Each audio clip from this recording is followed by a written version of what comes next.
Alright, there we go. Oh, yeah. There. Now it's working. Now I'm hearing doubles of all of our voices. Uh-oh.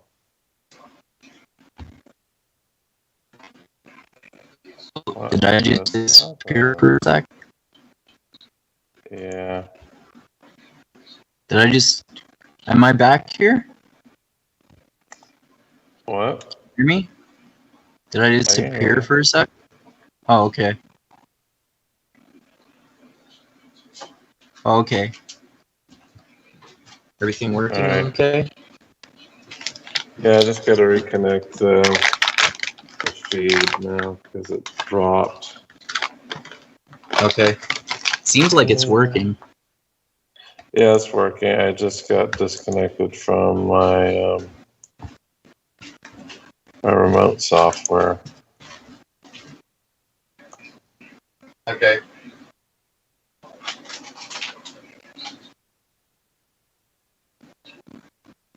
I'm just trying to reconnect right now. I am.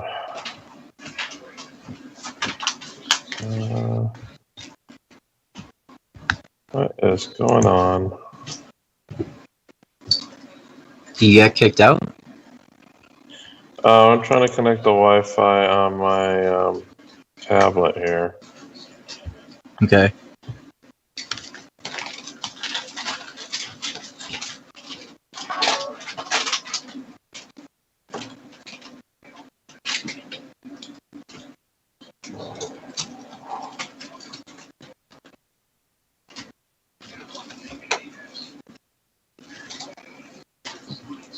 Okay, I think I got it now.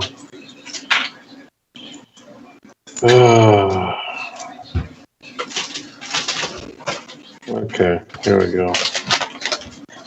And you said that it was, you heard the audio? I'll mute myself and double check again here. Okay, okay.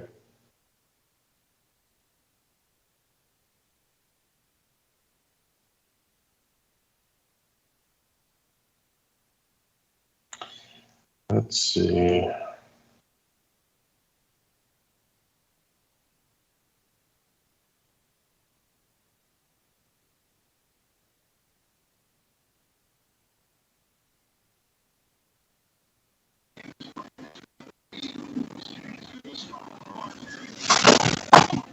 Oh shit, can you say something again? The audio is working now.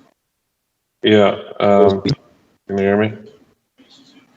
Yeah, I can hear you. But I don't seem to be hearing anything from the stream again here. Whoa. Yeah, what happened? Oh, now it's working. Did you hear it now? Now it's working. Yeah, now it's working. Okay. Cool.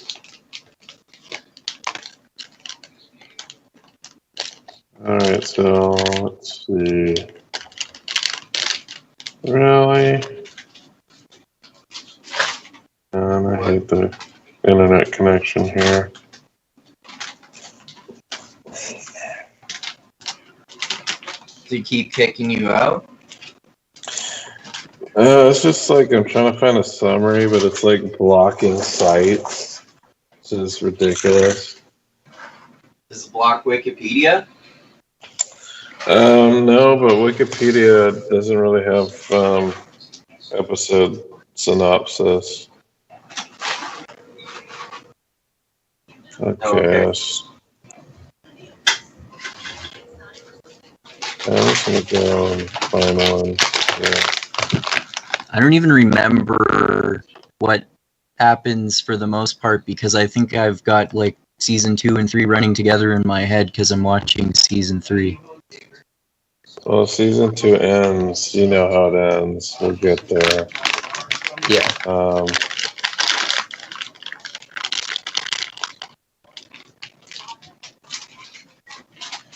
Looking for some recaps here.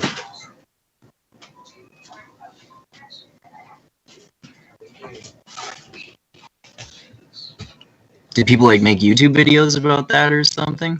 I guess that would be useful anyway because you can listen to them right now. Yeah, I'm looking for something to read. Yeah, written. Right. I already have episode 5.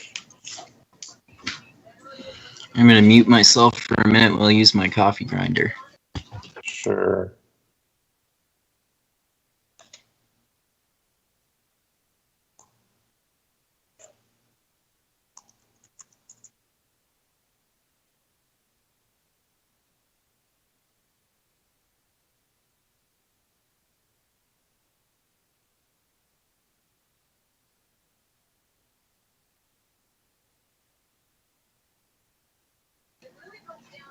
Okay, I got some pretty good recaps here.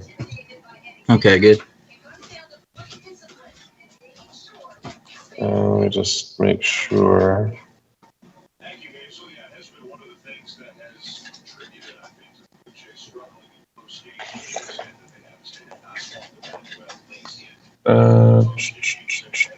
This is.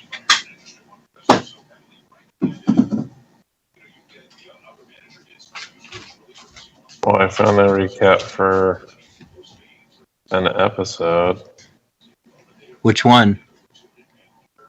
Last spell, which is episode 5. One of Okay. the episodes where we will be discussing. Right.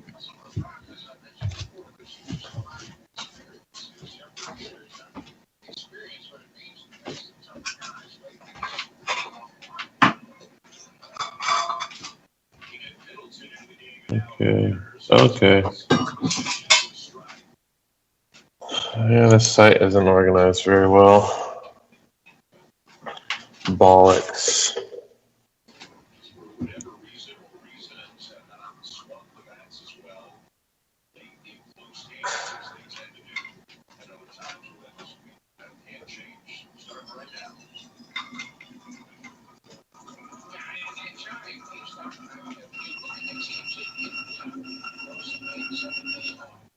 Oh wait, I think I found something here. And where? You need me to look up something like some of the sites that Great. you're getting blocked from? Or you found something? Well, I think I found a good one here. Okay, well, let me see if I can pull this up on my tablet. I'm going to plug this in. Quit being a slow, stupid bastard.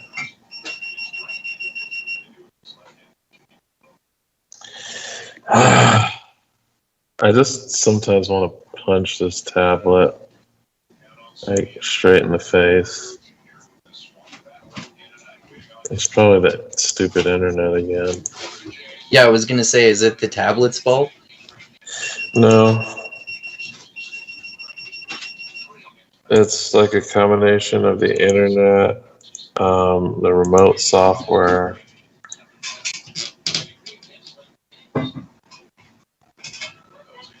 Okay, remote software is not responding.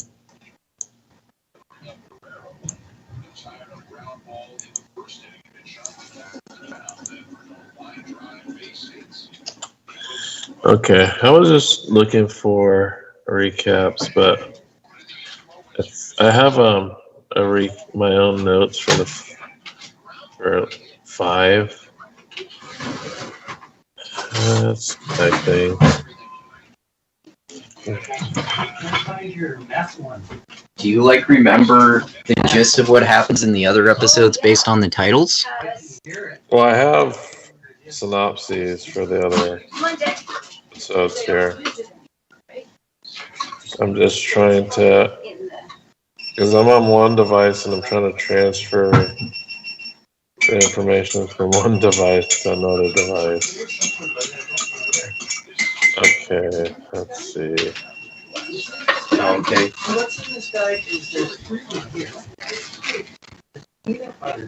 So here's what I gotta do. I gotta copy this. And then in Facebook, I gotta send it to you. And then I gotta open it on my other tablet. Okay. So you're doing like 3 things? Yeah, just to get this information on a different device.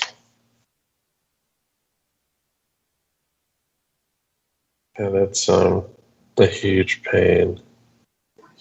Yeah, I bet, man.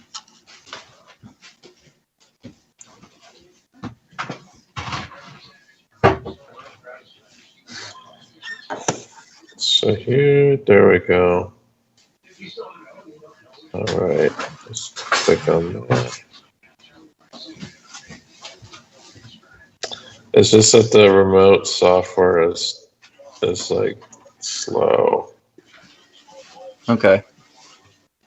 All right, so I think I should be able to access it now from the device I need to access it from. And there's a battery in this thing drain quick. All right, well, we can actually get started because I already have some notes on this episode.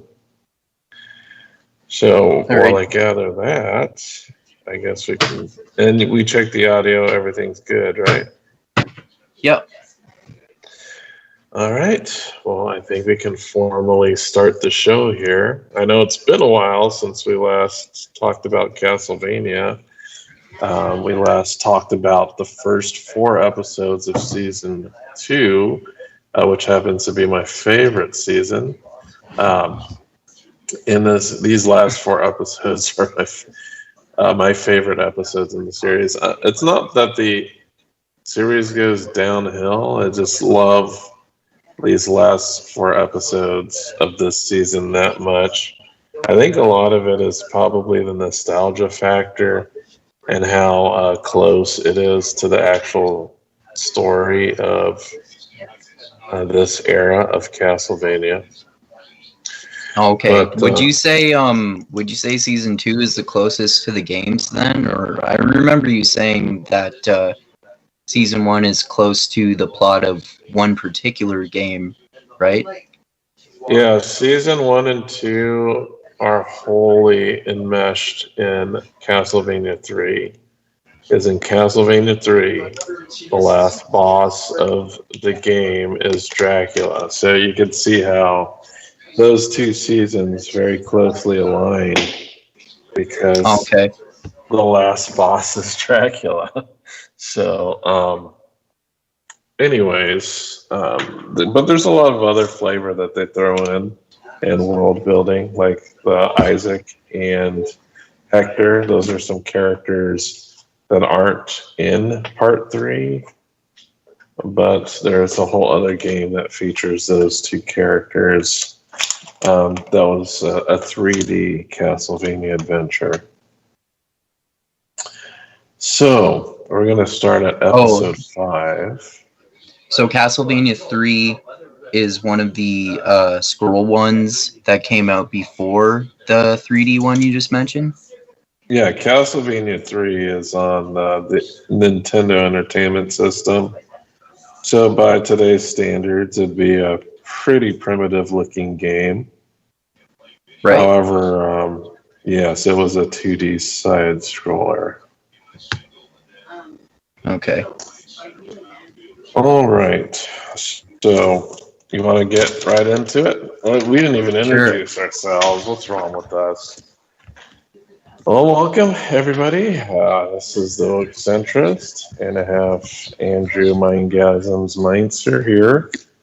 We're gathered here today to discuss Castlevania Season 2, Episodes 5 through 8. So the Episode 5 is called Last Spell, and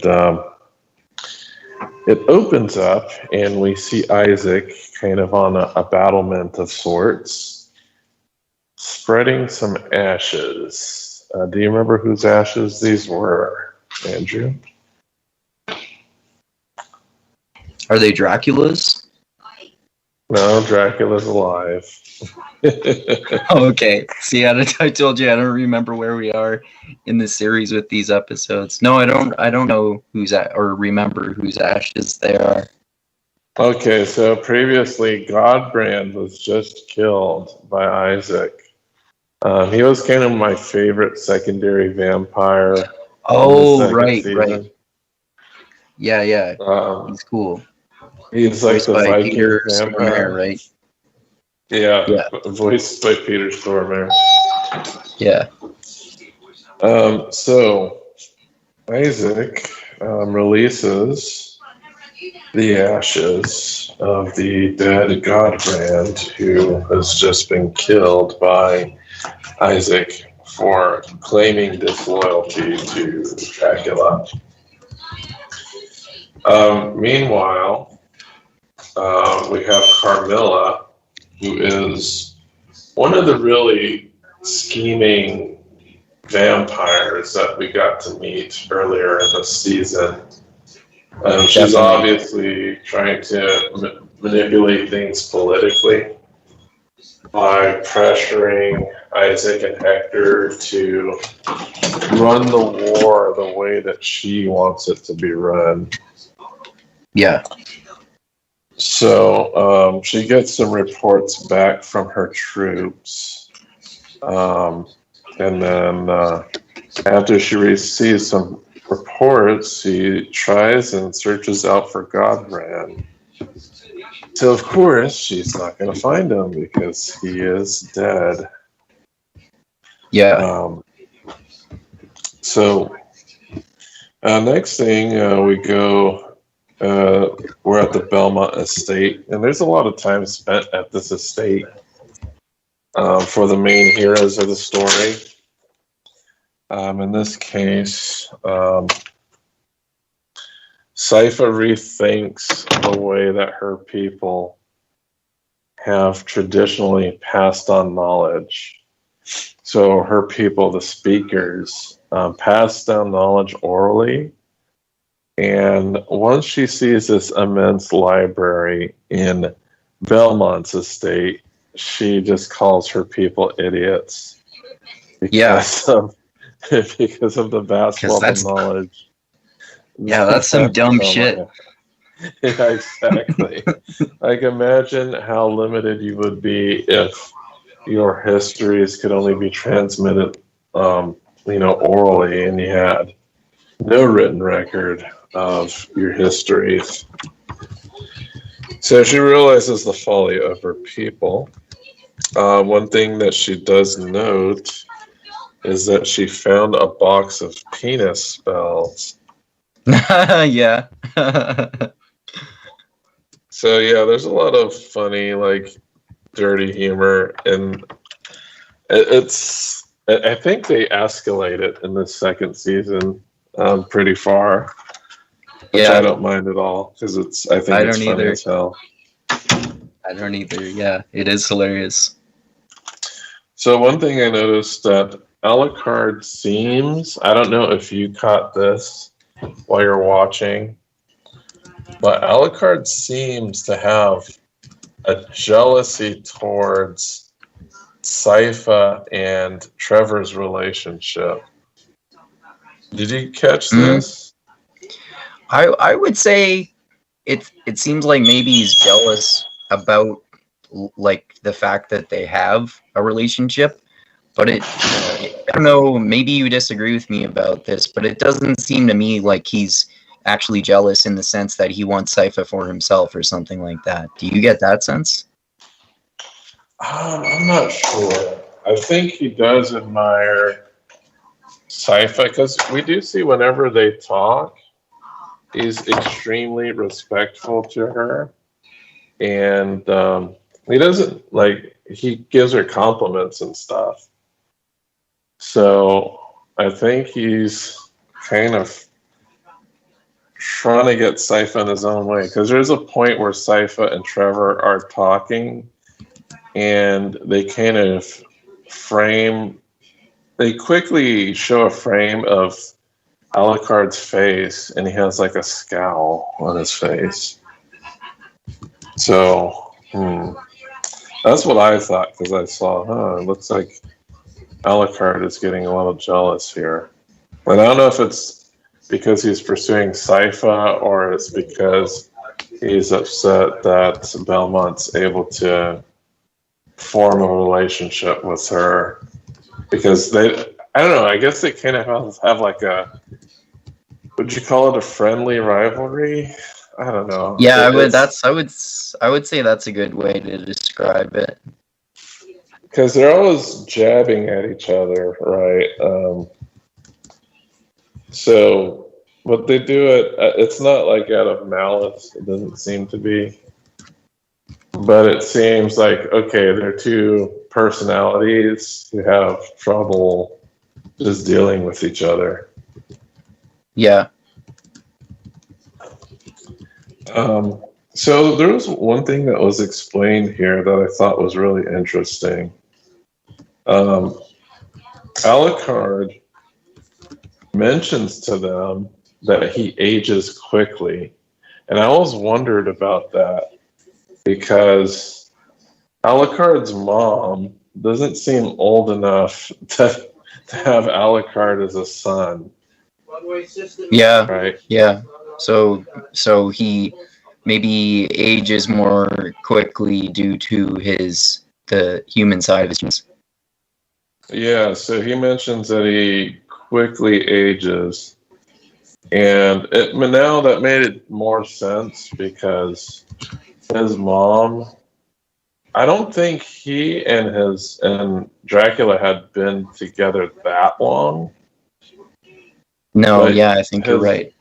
Yeah, because the mom doesn't seem that old. So I guess they explain it through that explanation.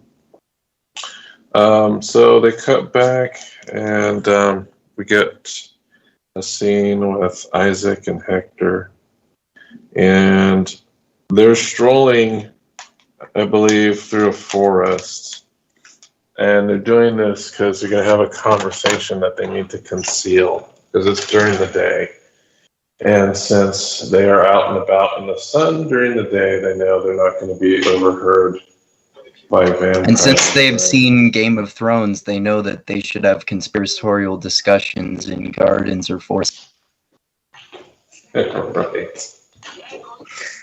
So Hector meets with Isaac and they discuss the war. And they're basically talking about the constant bickering that the generals and vampire lords, and it's kind of like herding like a flock of cats or whatever you want to call it. And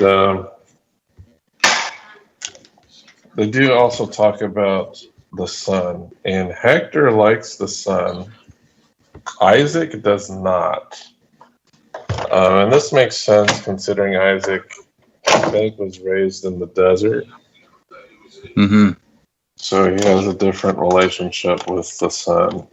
And I think Isaac has a more of affinity with vampires. Whereas Hector kind of keeps himself a little arm's length from them. Right. So Isaac agrees to the plan that Carmilla initially posited to them, which was to attack Brayla.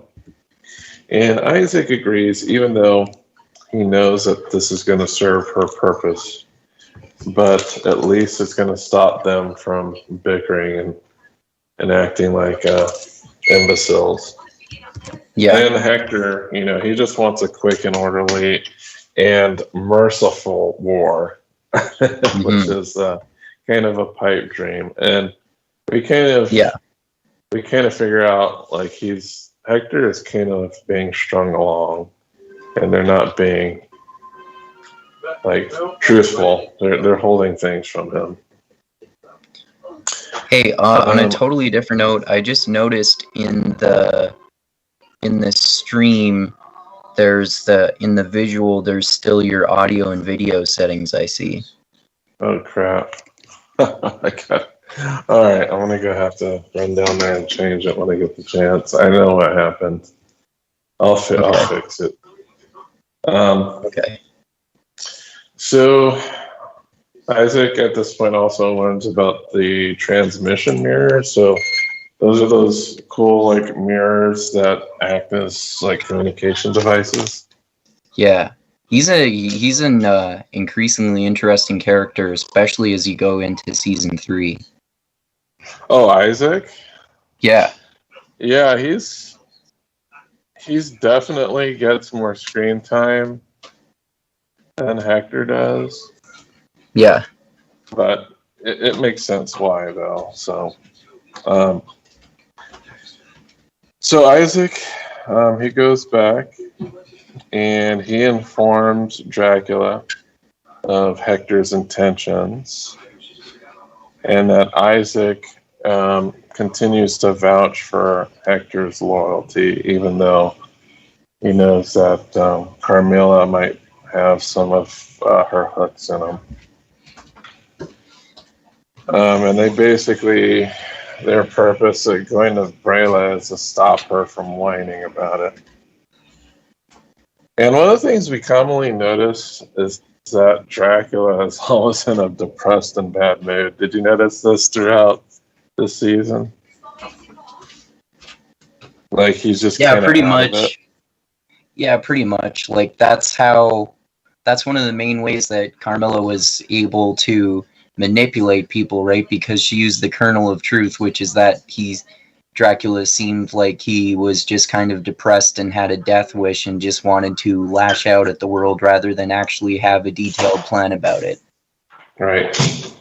So one thing we do get to see is when Dracula was in his prime, so he tells a little bit of a story about a town that disrespected him. And he killed all of the merchants. He killed them barehanded, so it's not like he was, walking around with sword and armor. He's just using his claws and ripping people apart. And eventually he created what he called art from the 40 people who offended him. And his art was, he had impaled them all, it looks like. Yeah, that's like the art of a fucking serial killer. Yeah, right. And I guess he is kind of a serial killer if you think about it. Yeah. So ultimately, Hector does present the plan directly to Dracula. And Dracula basically just says he doesn't care as long as all the humans die. Right.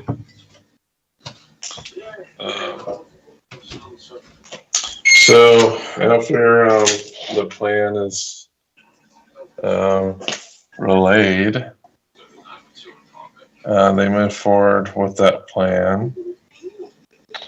But then we see that Carmilla reveals that she's kind of moving forward and taking control because she says that she's surrounded by animals and children and weak old men. And now that the plot is in motion, Carmilla indicates that now that he had talked to Dracula moving it forward, that he has to do everything that she says because she's basically implicated him in the plot. So this is like a little, political checkmate going on here. So at the end of the episode, we go back to the Belmont Estate. And Sypha finds out some pretty important info here. And she found out that the Belmonts were working on some type of spell, which purpose was to stop Dracula's castle from traveling. And she wants to research the spell as a means to assault the castle. So, as she looks at the spell, they hear noise from up above, and guess what? There's some night creatures assaulting the compound there. Mm-hmm. So we're going to get into the next episode. It's called River. So Hector's night creatures attempt to break open this door, and there's a magical door protecting the estate. And they do eventually break through this door.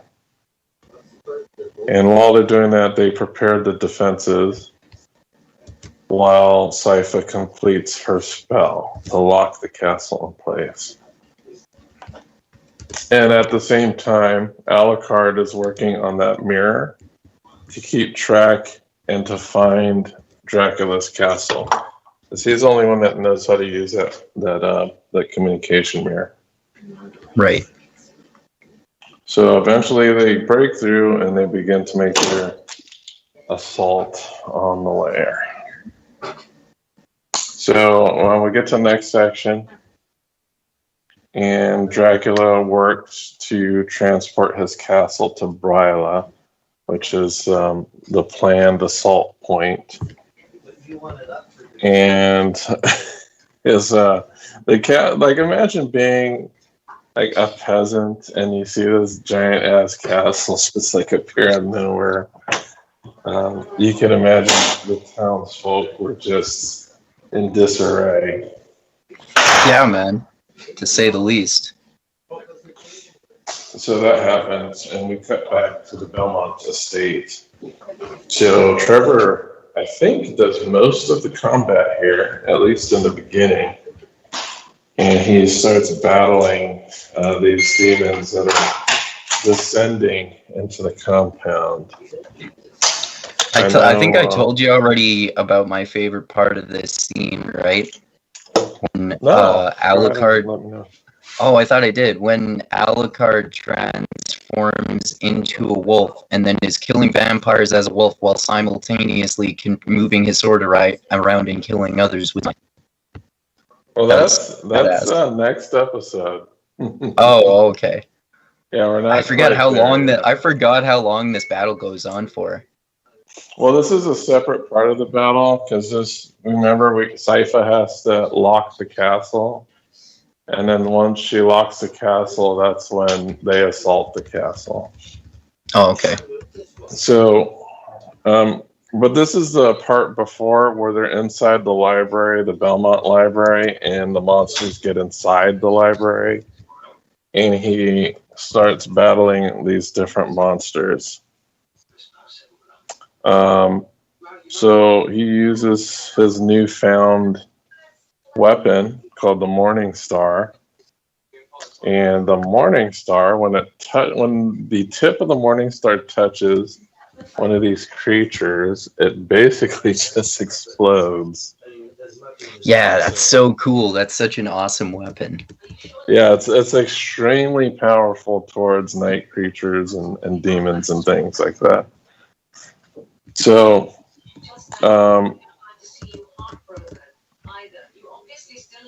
so he's battling a number of different creatures. I think the strongest of the three is like this crow. It's like how do I explain it? It's kind of like a crow creature with a bone mask on it.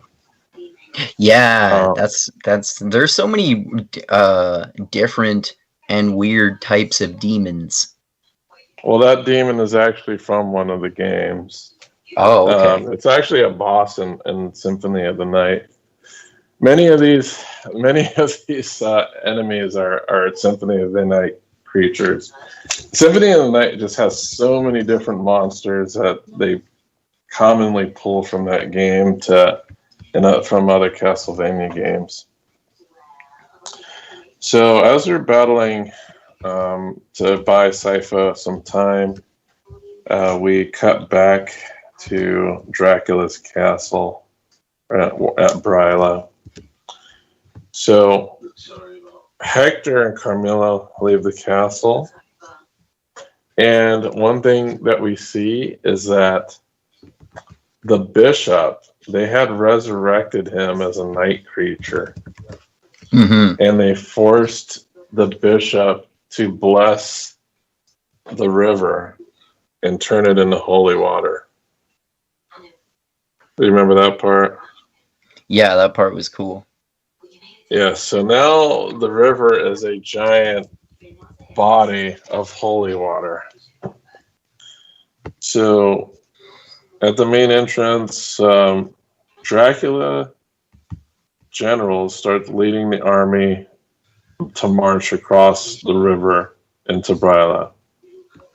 But Carmilla has other things planned, right? Mm-hmm. So the river gets blessed into holy water, and as the generals cross the river, they find that the river is blocked by another vampire force on the other side of the river, and that vampire force is commanded by Carmilla. So at their signal, and this part kind of reminds me of Game of Thrones. So they have huge chains pull the foundations of the bridge and just shatter them. And then the bridge falls into the water, and we see hundreds of vampires fall into the holy blessed river. And any of the vampires that touch it just kind of instantly die. Like instant death. So this is where we saw the double cross from Carmilla come into play here. Next thing that happens, we go back to the Belmont Estate, and Trevor is continuing to defend against these night creature assault. Finally, I think he kills the last night creature, and I think it's like a fire-breathing night creature. And when he touches the Morning Star to it, it causes a huge explosion, and it takes out all the night creatures. It takes out a lot of them, but then he fights a couple others in, I guess, single combat. So, heading back to Bryla, the river itself kills the bishop that consecrated it, and Carmilla's forces go across the river, and she had already prepared some like bridge device, or she had her own bridges constructed to get over the river. And her plan is to assault Dracula's castle. Yep. So Carmilla tells Hector to follow, but he's confused because he can't really go back to the castle after betraying Dracula. Carmilla tells him, well, there's nowhere else for you to go. And he ends up following her anyway. Is there like a TV on or something? I hear some people talking. Oh yeah, sorry. My dad's watching TV in the background. I'll see if he can turn it. Oh, okay. I was like, oh, what's going on? But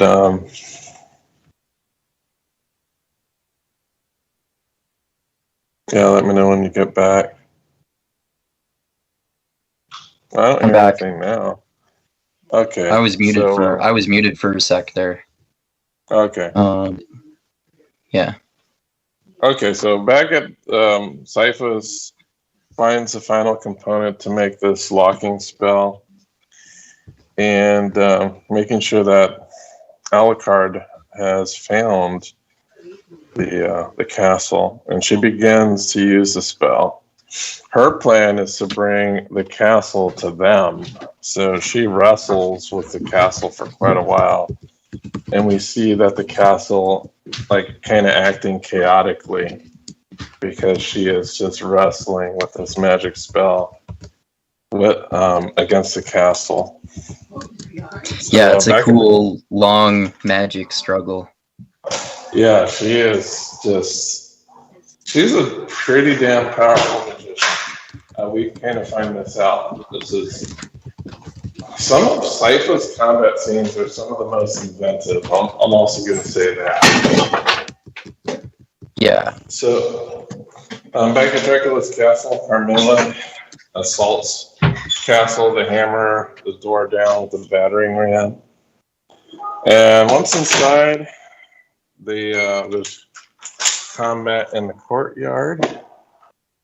And Isaac tells Dracula, who's just kind of, he's always just, slouching in his stone. And he tells him what happened and that they've been double-crossed. And they recognize that these are Carmilla's soldiers. Mm-hmm. And Dracula's like, I'm not going to let anybody take this castle from me. So next we go to the Belmonts, and Sypha is continuing the fight against the castle. And Alucard lets her know about how the castle is powered through a magical engine. And as they're having a conversation, the last demon tries to attack Sypha and Alucard directly. But Trevor blows it up with the Morning Star. Just touches it and it blows up. Back at Drax's castle, they realize that there's something going on with the castle, and that there's some type of magic preventing the castle from doing its thing. Because Dracula was going to retreat and send the castle elsewhere, but it got wrestled. The control got wrested from him, so he has no control over the castle. And it's just kind of magic battle. Yeah, they're doing a magic battle of controlling the castle, and it's just kind of blinking in and out, causing a bunch of chaos. And then finally, Sypha's spell starts to take control, and as the castle is being moved around the town, it displaces the river. And the river actually kills a huge amount of Carmilla's forces, so that plan backfired on her quite a bit. Mm-hmm. So she was forced to save herself and Hector from the flood, and the flood, the water goes inside the castle, and it kills a bunch of the vampire soldiers from both Dracula and Carmilla's sides. So the castle just finally disappears, and Carmilla says, "What the fuck just happened?" That was such a funny moment, because right when she said that, I said it just before she said it out loud when I was watching it. Oh, you also said that? Yeah. Oh, yeah. So we snap back to the Belmont Estate, and Dracula's castle gets transported right on top of the Belmont Library. Yeah. So they realize that they just transported a giant ass castle on a huge hollow underground space held up by wood and dirt. So they say, "Oh yeah, we need to get out of here. This isn't really stable." Mm-hmm. And that ends episode 6. The next episode, which is my favorite, this is my favorite episode in the entire series. It's called For Love. Okay. So, this is, I don't know, completely a badass episode. It's so freaking badass that it's just can't be tops. But anyway, the trio prepare to leave, but the staircase seems to be all jacked up. So Sypha constructs what I guess is a ice elevator. and she uses like a pillar of ice to raise them out of the hole. And when they get out, Sypha just sends one of these huge ice columns flying into a nearby forest. And she was asked, well, why'd she do that? And she's like, oh, I didn't want to ruin the books with the ice. So they all see Dracula's castle and they start to head towards the entrance. So inside the castle, Dracula, the remaining forces that are still alive in Dracula's castle, they're still going at it. And they're going at it until they notice that Trevor, Sypha, and Alucard enter the main doors. So Trevor gives out some orders, and his orders are basically that he's going to go out and have them support him. Man, I wish I had my notes, but I know you mentioned your favorite part, which is Alucard turning into a wolf and taking vampires out, because largely these are all vampires they're fighting here. And so let me go ahead and explain this. The wolf form is actually not a part of Castlevania 3, so this comes from Symphony of the Night, and the sword as well. So the sword itself in the games, it's a sentient being. I don't see that it is a sentient being in this incarnation. It seems to be that it's just telekinetically controlled by Alucard. Is that kind of what the gist of it when you look at it, right? That's what it looks like, yeah. Like he's just kind of controlling it with his mind or with some type of magic. Yeah. But in the games, the sword familiar in itself is a sentient sword that fights on its own. And in the game, you do not control it. It kind of follows you and kills things on its own.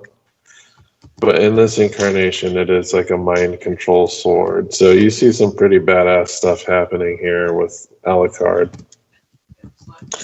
I know there's a part where there's like final 3 vampires that they have to kill. And they use some pretty ingenious teamwork to take these vampires out. So one of the kills that Sypha gets is pretty interesting. I think she creates like a sheet of ice and she manipulates the sheet in so many different ways. And then finally she uses the sheet of ice to cut a vampire in half. Some of her kills are pretty brutal. I know one of them, there was the last vampire she kills, she puts her palm on the vampire's face and just blows him the hell up with fire. She's a pretty crazy badass. I know Alucard's like doing his teleporting and his morphing, and then Trevor is using his Morning Star to explode vampires. So once all the generals are dead, I think there's some night creatures in the castle also. So I know that Isaac and Dracula kind of retreat to the back while they're fighting. And then, do you remember what Dracula does to Isaac here? Not exactly. Right, so Dracula actually, he takes the magic mirror and he forces Isaac into the desert. Oh, yeah. Right. To save him. Yeah, because he knows that this, like, okay, we got my son who's almost as strong as I am. And it's stated that the vampires, I think at one point in time, they do mention that Alucard is pretty damn strong. Like, they have a fear of Alucard. I guess Sypha and Trevor are kind of unknown quantities, but the Belmont name is not something to be scoffed at, right? Yeah, for sure. So what happens? Dracula spares Isaac. Isaac is pretty upset because Isaac is pretty, I guess, fanatical. He would put his life on the line for Dracula, no questions asked. And he's upset that he wasn't allowed this opportunity to do so, and he gets forced into the desert. Mm-hmm. So after that, Dracula leaves him alone in the desert, and he turns from the mirror and faces Alucard, who tells him that the war is over. And Dracula asks how he thinks he could stop him because he couldn't do it before. Because if we remember right in the very beginning in season 1, there's like a very short scene where Alucard attempts to stop Dracula, and that doesn't go very well for Alucard. Right. So when Alucard says, "I'm not alone this time," and then Trevor and Sypha stand to either side of him. So, the big battle. Pretty fucking badass battle. Yeah, this is basically my favorite part of the entire Castlevania series. Man, there's so much going on. Okay. So, in the very beginning of the battle, wow, Dracula is pretty damn strong. He shrugs off most of all the attacks. Yep. And there's a point where I think, okay, so he fights Alucard. He does like a punch, and he sends like Alucard flying like back. Like, it's like a Superman punch or a Goku punch. I don't know how to explain it. Yeah, something like that. Yeah, basically. Yeah, and he just sends him flying. And then after Alucard gets sent flying back, Trevor attempts to fight Dracula using close combat.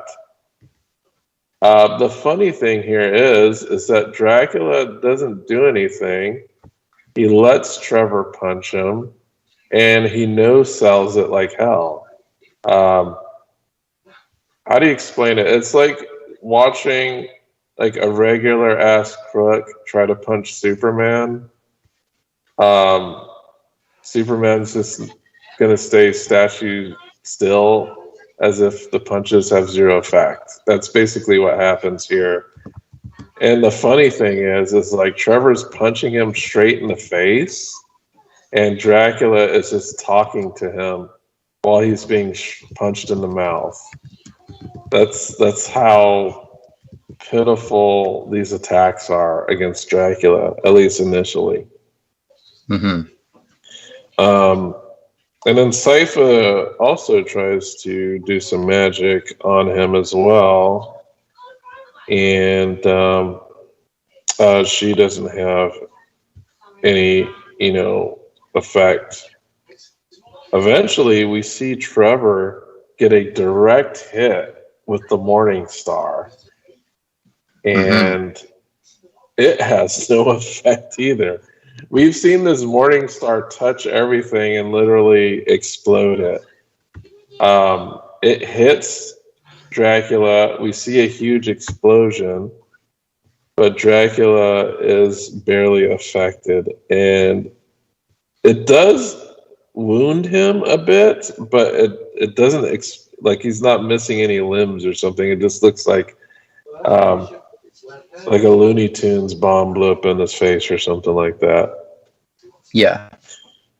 So Dracula finally has had enough with their shit, and he summons what is in the game is known as a Hellfire ball. Like, this is one of the attacks he has in the game.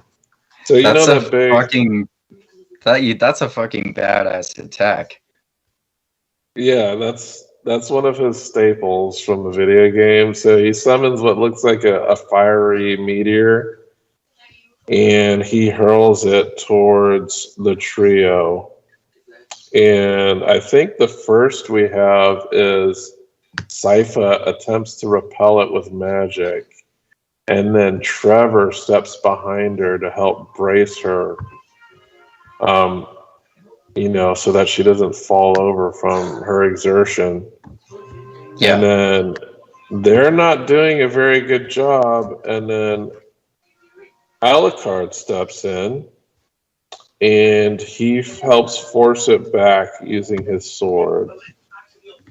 So they were able to turn it back on him, and it does hit, and it creates like a huge explosion, and the hallway is like burning, and Alucard and Dracula end up fighting in the next room. So in the next room, we basically, the only thing I can explain is it's a very Dragon Ball Z-esque fight from here. Yeah, it really is.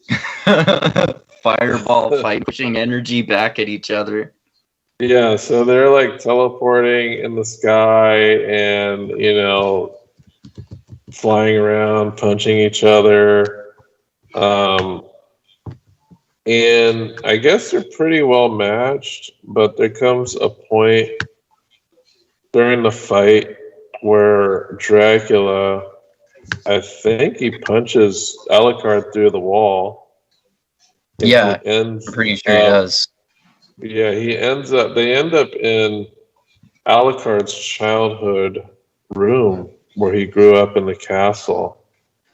And then it basically gets rid of his will to fight. Yeah, Dracula's will to fight just dissolves completely. He realizes what he's doing. He's like, am I about to kill my son? His wife is dead, and he's fighting his son. And he's like, he gives up right then and there. He explains to Alucard that, because I think Alucard is very reluctant to kill his dad. Yeah. But Dracula explains that he's been dead since the day his wife was murdered. Yeah. Which gives, I guess, Alucard a justification to kill Dracula. So, one thing I want to note here is that Alucard, Trevor, and Sypha are not physically powerful enough to defeat Dracula. Dracula effectively defeated himself. That's how powerful this damn boss fight was. The only reason they won is because Dracula lost the will to fight. It wasn't because he was physically overtaken. It's because it was a psychological trigger that stopped him from fighting. So that's how pretty goddamn powerful Dracula is. That these three very powerful hunters were not able to defeat him by strength alone. So eventually, Alucard does stab Dracula, And as Dracula is being killed, Trevor walks in, and I believe he beheads Dracula, if I'm not mistaken. Yep. That's like the final kill or something like that. No, wait, the final way that he gets killed is burning his body, right? Yeah, Cypher burns the body after they behead him. I guess they just really, really want to make sure he's dead. And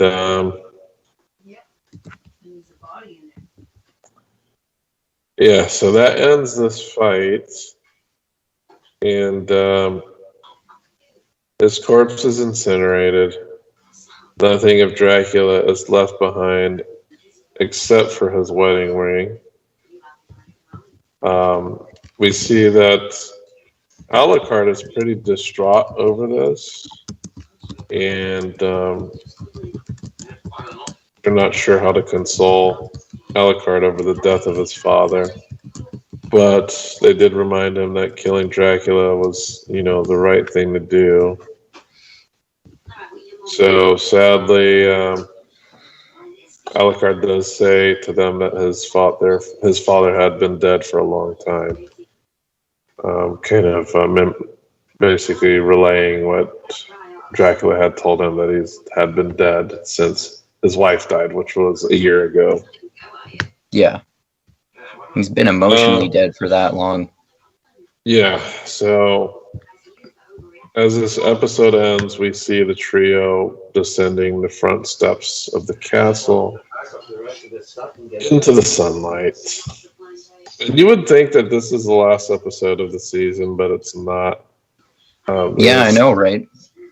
It's kind of like Game of Thrones in that way, because I know the Game of Thrones seasons, you had like the climax and then an episode after the climax. So they kind of do it the same way here in these Castlevania episodes. Or like Lord of the Rings, that has 4 endings or so after the first one, which I actually love. Right.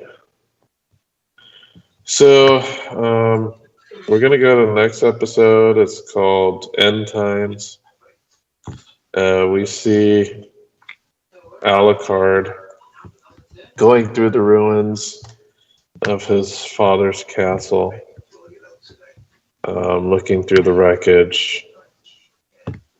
And Trevor and Cypher are also exploring the castle as well. And they're basically just like marveling the technology that they see there in the castle.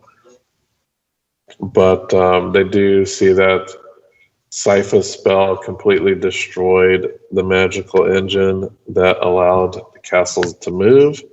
So now it is stuck there on top of Belmont's hold. Right. So one of the things that Alucard tells them that his plan originally was to go back under Greshit and sleep in his, tomb. But he had changed his mind, and he's going to stay with the castle and protect. He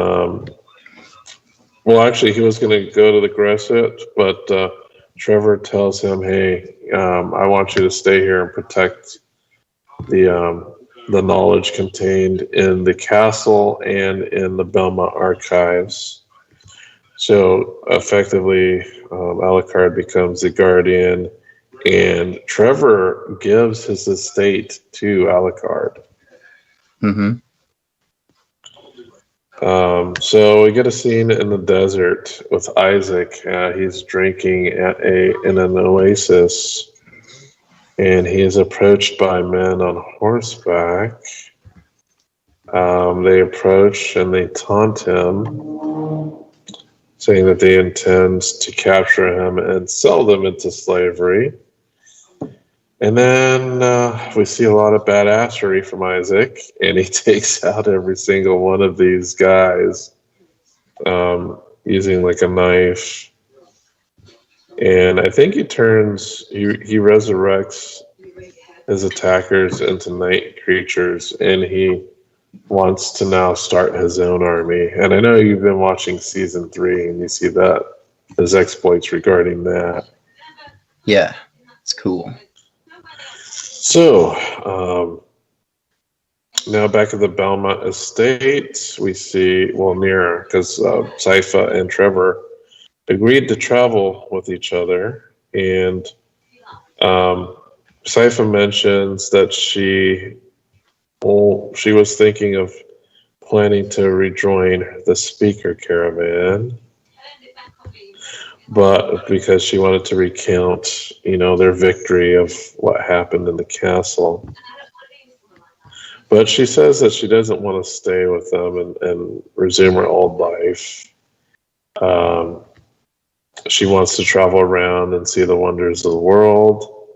And when she read, the library kind of opened up her mind up to the world, and she really wants to experience it firsthand.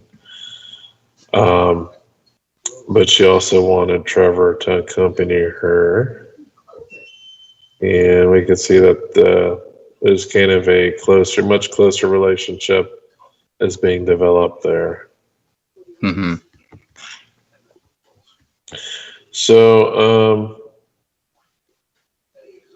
I think next they were actually going to head to Brela, so that's their next stop. And we do get a scene from Brela, which is the aftermath of the battle there. Carmilla and Hector come out, and Carmilla wants to return to Styria, which is her homeland, now that Dracula is dead. And she also enslaves Hector because she needs his abilities for creating an army. So, back at the Belmont Estate, we see Trevor and Sypha load up a wagon, and they bid farewell to Alucard, and we see them riding through the forest. I'm going to say that this episode ends a bit sad, as we see Alucard by himself in the castle. It's completely empty, and he just kind of thinks about his father and what circumstances did he meet his mother. And we see him remembering himself as a boy playing in the castle and having some really wholesome memories about him and his mom, and these things finally overwhelm him emotionally. And then we see him breaking down, crying in his father's chair. Yeah. It ends kind of sad. And this is where we kind of see that Alucard really, really is a lonely character that really hasn't had very much interaction outside of his parents, and now they're gone, and he's going to be at this castle by himself. So he's kind of back to this painful, lonely existence once again. That's how this episode ends. It doesn't end on a happy note for Alucard. But no, at the end of the season, I couldn't think of any possibility of why is this continuing. But we do see why it continues in season 3 as you've been watching it. We'll talk about that once we get to it. But what did you think about those 4 episodes, man? Oh, I thought they were great. Well, especially the end of the season, and particularly the assault on Dracula's castle and the final boss battle.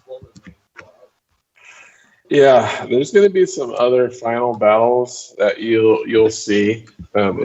Every season has its climax. Season 4 has a pretty crazy one, but I still like this one better. even though I do understand season 4, I was like, oh, okay, that was a big twist. But I still like it's because it's classic, man. It's Dracula versus the heroes. It's what you would expect when it comes to Castlevania. The heroes battling Dracula. But yeah, season 2 is definitely my favorite season. I love some of the side characters, Godbrand and the introduction of Isaac and Hector, and yeah, season 2 is just awesome. But how far along are you in season 3?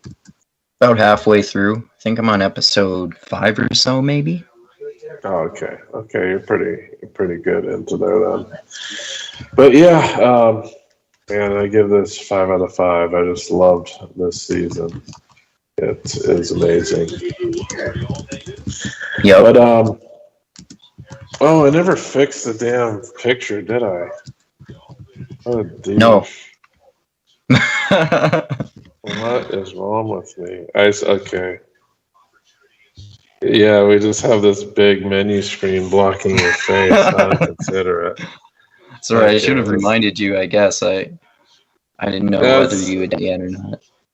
Yeah, we got settings, man. But if this thing wasn't so freaking slow, let me see if I can fix that window for you. Here. Sorry about that. Your audio settings straight in your face. There, we can see you now. Okay.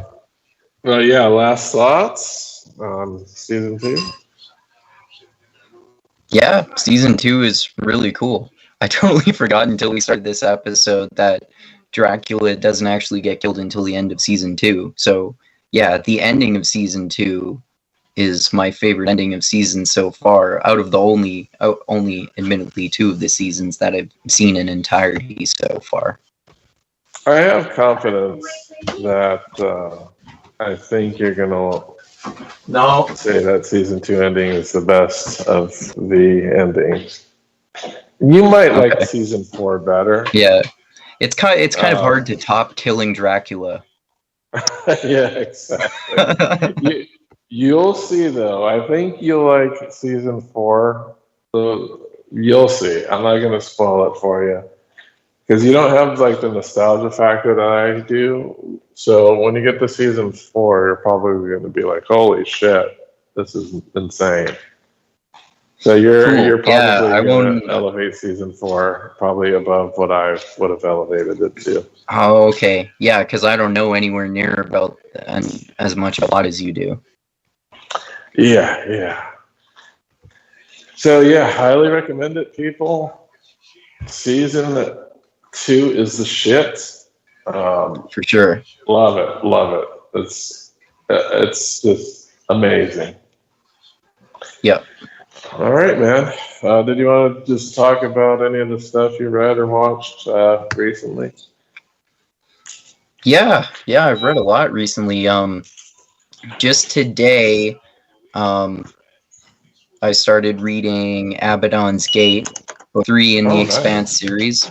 I guess I'm a little less than halfway through, I would say. I love these books, man. I know I say this every time we talk about it, but I definitely have to watch the TV series. It's on my long list of series that I want to watch immediately. But yeah, like the books are so awesome. There's so much going on, and it's so fast paced that it's hard to keep track of everything, which is awesome because it never gets boring ever.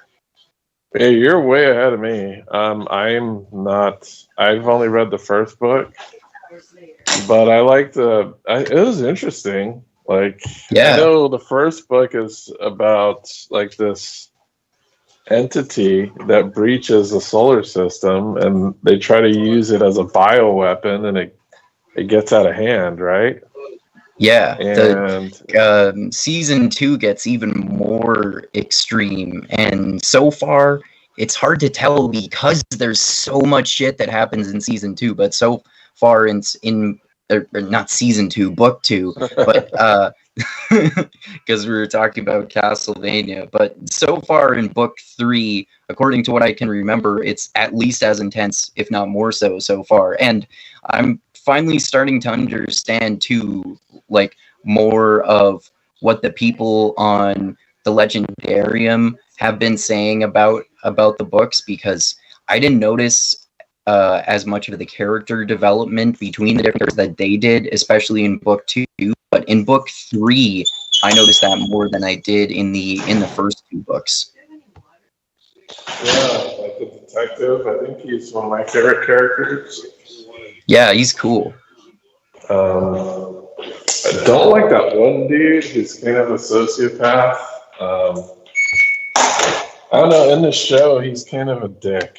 I forgot his name. He's one of the crew members. I think I know who you're thinking of, but I forget what his name is too.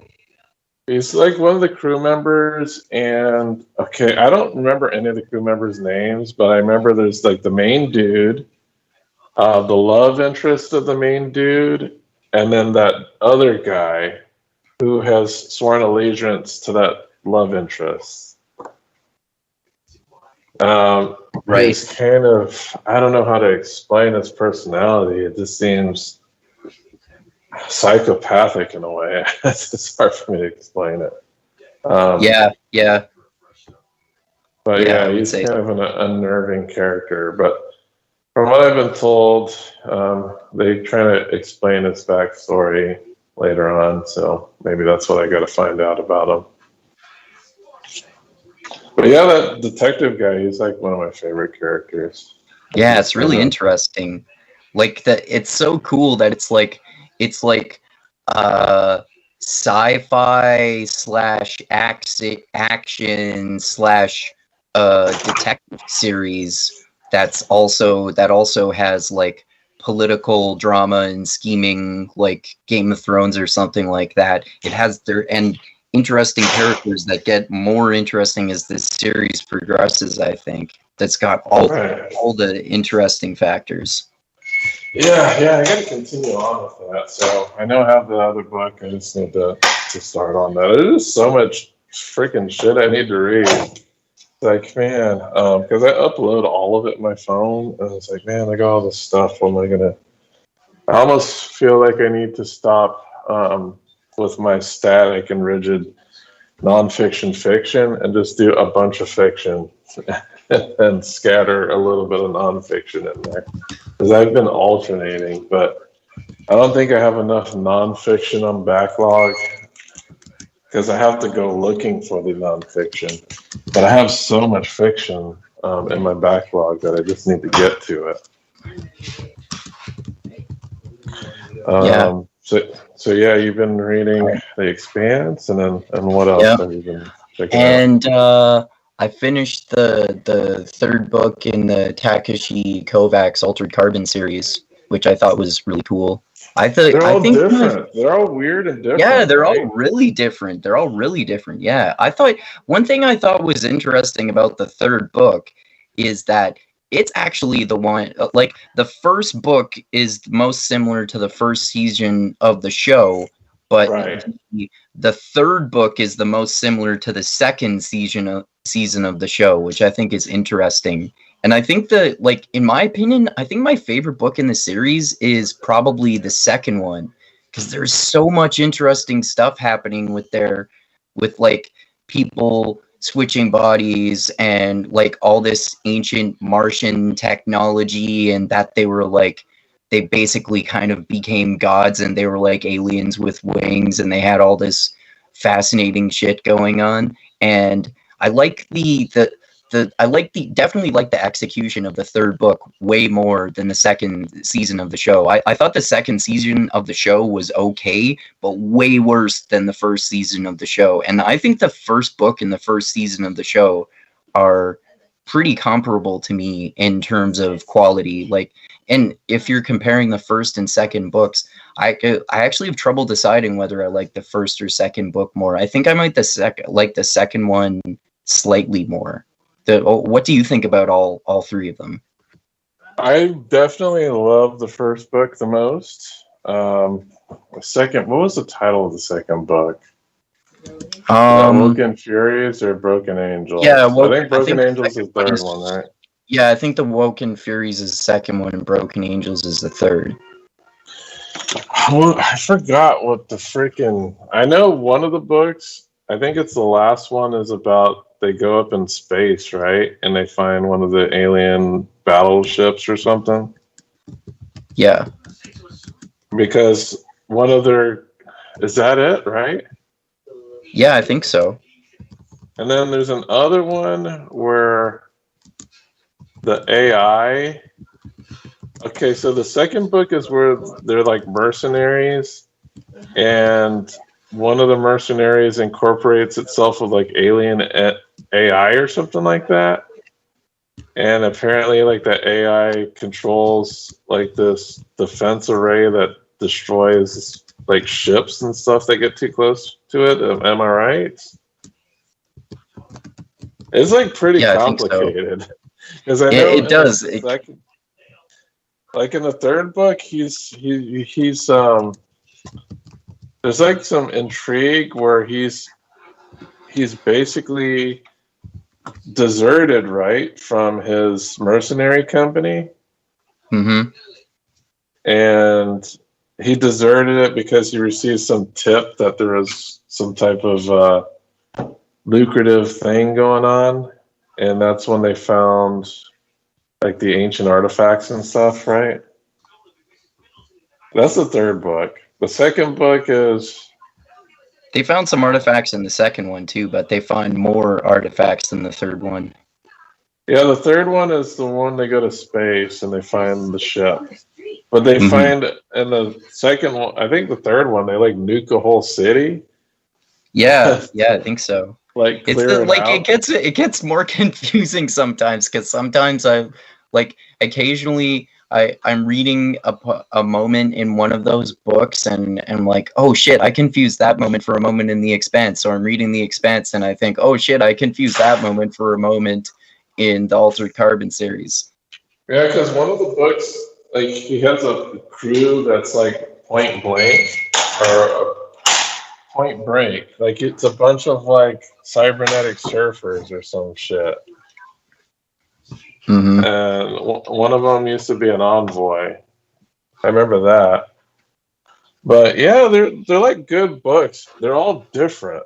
Very, very different in style. Like the first one is a straight up like detective story. Second one is like a straight up revenge plot, right?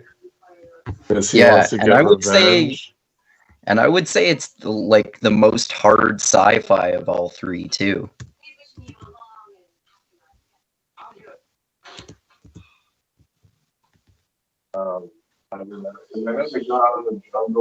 You still there?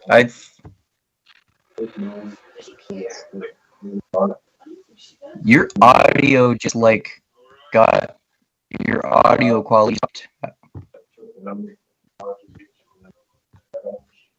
And I know the leader, she like gathers a lot of the software. I just stopped being able to hear you very well. She was okay. So the second book is about, I guess, she downloaded someone else's memory like that, and Kovacs was confused as to is she the person that I used to know in the past, or is it the person that I met recently? So it's kind of like a conflict with who she actually is, right? That's the second one. So yeah, that's when you say sci-fi, that's a very sci-fi trope. You know, like,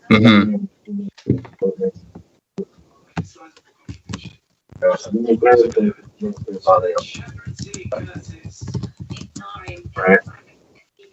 Can you hear me? I think maybe my audio cut out for you. I hear you. Okay. Your audio just got pretty spotty for me. Oh. I think my headset turned off. Can you hear me? Yeah, you just sound really muffled. Okay, hold on a sec.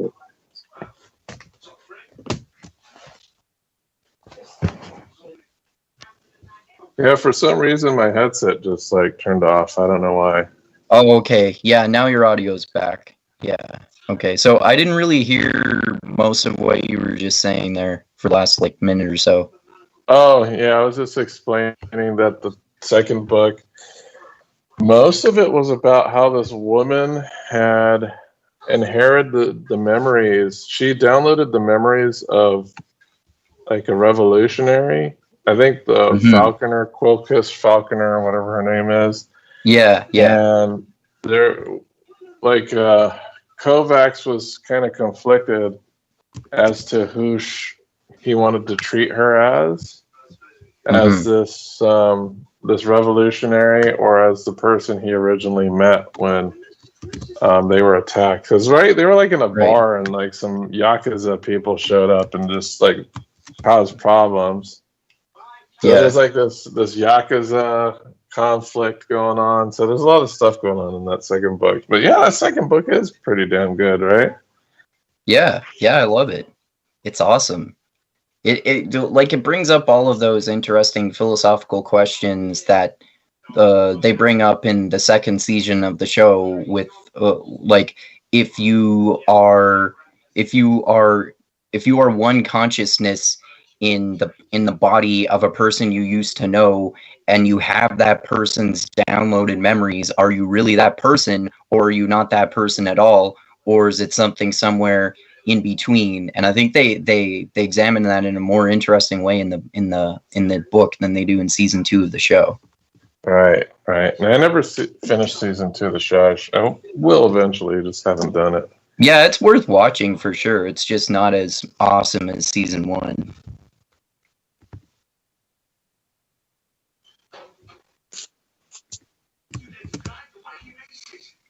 You still there? I'm sorry about that. Yeah, my headset got disconnected again for some reason. Oh, okay. But yeah, man. And was there anything else you had checked out? Yeah. The other day I read that book you sent me. That's the new book about Trump by Michael Wolff called Siege. I thought that one was interesting, but I preferred his other book called Fire and Fury. That one, like, it seemed like I learned a lot more from that book. This book, I did learn from it, but it seemed more biased against Trump than his first book did, and I just prefer that feeling of like a little bit more, at least, neutrality that he seemed to have, to me anyway, in his other book. But I mean, there was a lot of stuff that was interesting, but a lot of it was kind of stuff that I already had heard of from like Bob Woodward's books on Trump and a few of the other ones that I think you and I probably both read. Yeah, I haven't listened to The Siege yet. I just threw it up there because I didn't know if you would be interested in it or not. I think that was probably going to be the next nonfiction I was going to check out because I just got it. Did you want to check out that about because of the clips that some of the lefty YouTubers we follow were sharing and criticizing about him going on? I think it was like, was it CNN or MSNBC, and he was basically criticizing one of those journalists. I forget what his name is, Chris whatever. Not Chris Cuomo, but the other. No, Brian Stelter it was. Yeah. He was criticizing him to his face and saying, you know, what you do here is you're not spreading good information to people. You're just being ideological. So sorry, I'm just trying to be honest. And then he said that. I think it was Brian Stelter. And then Brian Stelter said to him, well, what are you doing here on this awful network that spreads misinformation then? And he said, I'm trying to sell books, man. So Michael Wolff told him that he was ideological? Yeah, basically. I'm not sure he used that. I hadn't heard of that. I didn't know about that. I'm not sure he used that word, but that's basically the sentiment that he expressed. And I'm pretty sure, Crystal and Breaking Points and Kyle Kalinske and a few other people, maybe like Jimmy Dore, people like that have made videos about it whenever that was that happened, like maybe a few weeks ago. Not sure when exactly.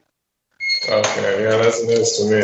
I just picked it up because I think usually when sometimes I'll glance at the TV and I'll have a guest, and the guest will say, "Oh, the author of blah blah blah blah blah," and I'll just go and see if my library has it and add it to my list. Okay. So yeah, that's how usually nonfiction I usually get from authors appearing on podcasts or whatever and talking about their books. That's usually how I get a lot of my nonfiction. So, that's a good idea. Yeah. What else did you read? So, as you know, I'm reading Last Argument of Kings, which is the book 3 in the First Law grimdark fantasy series by Joe Abercrombie that you, Tristram, and I are going to talk about on my channel next week. So, as always, that's pretty awesome. And so far in my reread of this book, I'm glad that I actually didn't remember that much that happened in this book, but just the characters are what make Joe Abercrombie's books awesome, like Logan Nine Fingers, aka the Bloody Nine, and Glocta and Jazal and Baez and Dogman, and at least a few others, like Pharaoh, for example. Yeah, although she hasn't played that much of a part in this book as far as I am into it, which I'm like only 200 pages into it. Right. Yeah. I know. I think I'm a little past you. Well, yeah, you say you're like halfway through? I'm not gonna say anything. Yeah, I'm about halfway through. Yeah. Okay. Cool, man. You got some other stuff? Oh yeah, I read that book on critical race theory that you read, that textbook on it. I forget who the authors are, but the editors, like you said, are 2 of the 3 originators of critical race theory. And I was reading it as an ebook, so I took a whole bunch of screenshots to be as notes for it, for when you and Peter Salmon and I talk about it. That guy who's wrote that Derrida biography, and I thought it was interesting because I thought there were some parts of it that I didn't like, and that I thought actually did kind of mesh with what some of these ridiculous criticisms that people like James Lindsay and Jordan Peterson and IDW make a little bit, but not quite as extreme as they make it out to be. And then other parts I thought were, so some parts of it I thought were kind of dumb, but other parts of it I thought made sense. And I also thought it was interesting that there's more complexity, more different types of critical race theory than I thought. And I think that some types of it make more sense than others. And then there were some parts of it that I just thought were interesting for different reasons, because it's like different than what I expected, whether I agree with it or not. Yeah, because I was going into it thinking that it was going to be like more Robert D'Angelo crap, and yeah, it wasn't for the most part. It's more clinical and academic, so they just can't. It's not. Yeah, there's like some stuff that's like, yeah, that's kind of cringy, but there's some stuff that does seem pretty useful. I'd say it's like maybe a third cringe. Yeah, it's not as bad as I thought it was going to be. Like, yeah, you're going to teach everybody to hate white people. Yeah. Like, white fragility is like 90% cringe. This is significantly less cringe than that. Yeah, so I was like searching for like those right-wing criticisms that I had been hearing about it, about, you're teaching kids to hate America, or you're teaching white guilt. Blah blah blah blah blah, but the people who author of this stuff are pretty nuanced.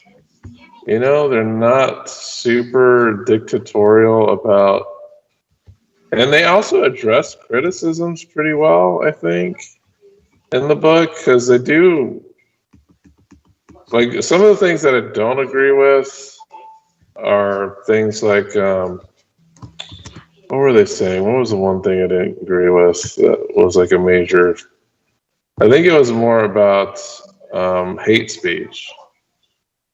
And that was one of the parts that I disagreed with too, because I'm kind of against hate speech laws.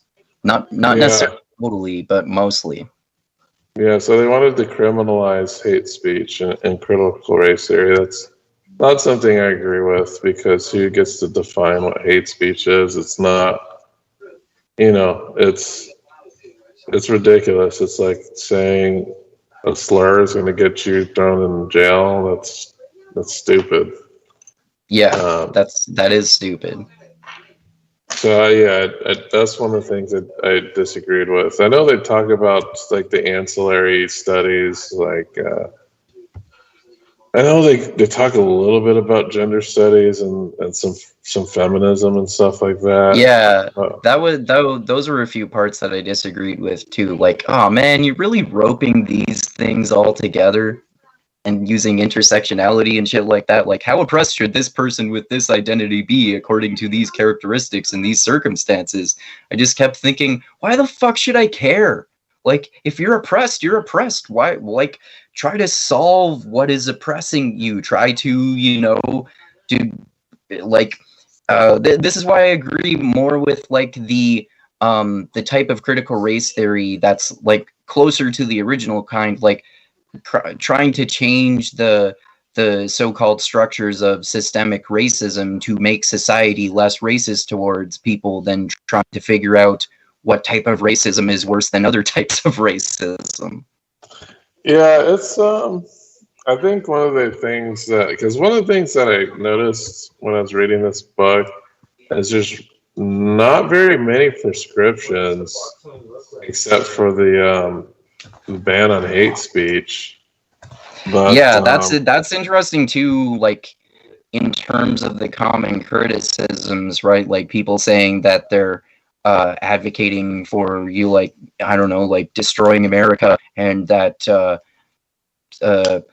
America always has been and always will be a racist country, and that everyone should hate white people and all white people are racist and white people should never be as privileged as black people or anything like that. Yeah, because I think basically they say that everybody's racist in the book. They don't say that only white people are racist from what I was read. And they try to treat racism in a more complex way, because racism is just so difficult to like pin down. It's like, who's a racist? What's the threshold for being called a racist and whatnot? Mm-hmm.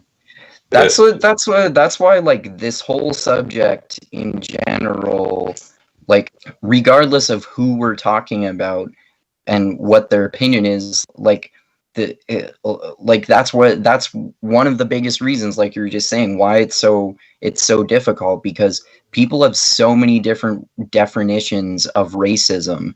And then like when you call someone or something racist, it's according to your definition, and then other people might assume that they're using your definition when they criticize what someone is saying, and then maybe what someone's saying as racism is not really racism to that person, or it could go in so many different directions like that. Yeah, one of the interesting things I saw in the critical race theory is that racism doesn't hold like the big moral taboo that a lot of people think when they think of racism, because they treat racism clinically in the critical race theory. They're not really attaching like a moral or ethical value to that. They're just kind of examining relationships, which I thought was interesting. Yeah, that's it. That's why it can be a problem too, like for for people who are for it and trying to, like, you know, even like people who are actually serious about it and trying to change society for the better, and or whether you're someone like that or whether you're criticizing it, because then if you use the term racism and you're just examining it in that type of sense without making moral judgments, then a lot of people are going to assume that you're making moral judgments, even if they're like people who are on your side, who are fighting for the same causes, and they're making moral judgments when you're choosing not to. And then those moral judgments are going to disagree with the moral judgments of the people who are criticizing it. Yeah, and a lot of the talk outside of, like, when I say the talk outside, I'm talking about the layman who hears about critical race theory talked about on their, favorite ideological news sources. Largely, I find that they're entrenched in the moral conversations about racism. But when I check this book, there's no moral conversations. It's like a pure clinical study of, relationships. And it has nothing to do with morality and ethics, as far as I was able to read. I thought that was really interesting because I look at it more in that way myself, because I think I've explained to you many times, I think everybody's racist to some degree. It's just what the scale is, what the sliding scale of racism you have within you. And to me, it's not a moral thing. It's more like part of our fundamental human psychology. It's just a different type of tribalism. It's based off of the way people look. And like, I know we don't entirely agree about that, because I think, again, we disagree about what racism means to an extent, because I think to me it kind of like requires moral intent and like malice. But even if we say, for the sake of argument, that I agree with your perspective on it, then it seems like, actually, it seems like almost regardless of how you look at it, that the extremity of it probably, like, at least would increase it being morally bad, I would say. Like someone, I don't know, like someone, okay, like they use some examples in the book, like, if a white person goes to buy a car versus a black person goes to buy a car, and the salespeople are like being super excited to help the white person, but they're ignoring the black person or something like that. That, in comparison to like literally having slaves and killing and lynching and hanging people for being black, like the second one is obviously, to me, much more morally awful, to say the least. Yeah, it's just a different type of tribalistic preference. Like, you're always going to congregate with people you think you have common cause with. Like, it's the same over any category. Like, if you see like a group of people and one of them is interested in heavy metal and the other is interested in books, you're going to naturally gravitate to the book people. It's just one of those things based off of, belonging, stereotypical associations and things like that. And to me, I don't think there's any malice there. And that's what I mean by there can be racism without any type of, moral part of it. It's just kind of, part of our human psychology. Like tribalism, is that evil? Maybe. It depends on how far you go with it. But I don't think it's inherently like an evil thing, Yeah, that makes sense. And that's what I think about racism. When I think about it, I just try to remove that moral stigma about it and just kind of think about more of like a sliding scale of interactions based off of race.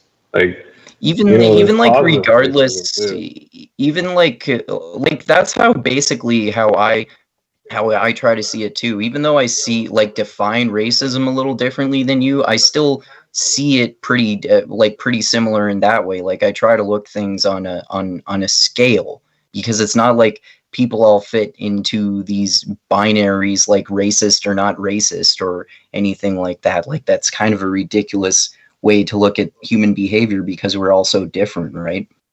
Right. And then it just, you stop from getting trapped into because there's like two sides where they take the morality to their extremes. Like you get, like the super wokesters who take that moral component to an extreme, and then even like white supremacists are taking that component to an extreme, right? So Yeah, and that's one thing. Oh, sorry, I interrupted you. no, good. That's one thing that I thought was interesting about the book that I disagreed with, because they were like in a few parts they were getting into so much detail about like literally physical differences between different races of people and where they came from and stuff, that I was thinking like, why are you like, this almost sounds like the way white supremacists looks at differences between races, like Latino people, black people. Are they different from Asian people? I'm just thinking like, what type of black people, what type of Latino people, what type of Asian people? It's not like these broad categories can classify the entire type of racial diversity within all of these different categorizations.